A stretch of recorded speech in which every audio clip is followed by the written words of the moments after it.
पति पत्नी का सच्चा प्यार। एक आदमी ने एक बहुत ही खूबसूरत लड़की से शादी की।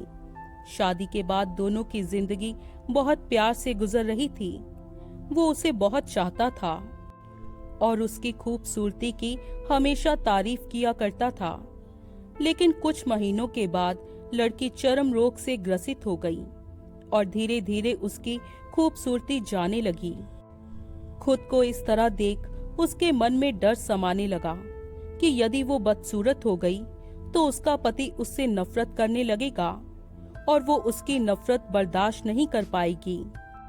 इस बीच एक दिन पति को किसी काम से शहर से बाहर जाना पड़ा।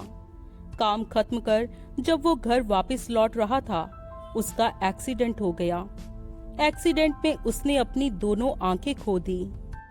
लेकिन इसके बावजूद भी उन दोनों की जिंदगी सामान्य तरीके से आगे बढ़ती रही। समय गुजरता रहा और अपने चर्म रोग के कारण लड़की ने अपनी खूबसूरती पूरी तरह गंवा दी।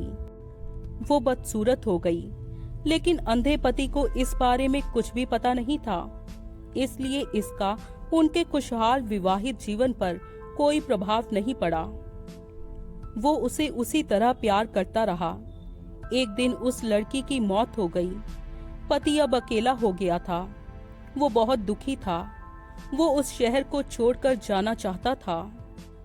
उसने अंतिम संस्कार की सारी क्रियाविधि पूर्ण की और शहर छोड़कर जाने लगा। तभी एक आदमी ने पीछे से उसे पुकारा और पास आकर कहा, अब तुम बिना सहारे के अकेले कैसे चल पाओगे? इतने साल तो तुम्हारी पत्नी तुम्हारी मदद किया करती थी। पति ने जवाब दिया, दोस्त, मैं अंधा नहीं हूँ।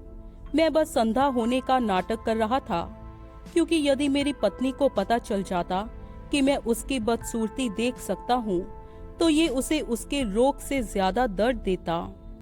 इसलिए मैंने इतने साल अंधे होने का दिखावा किया। वो बहुत अच्छी पत्नी थी।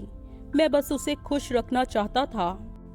दोस्तों, खुश रहने के लिए हमें भी एक दूसरे की कमियों के प्रति आंखें बंद कर लेनी चाहिए और उन कमियों को नजरअंदाज कर देना चाहिए।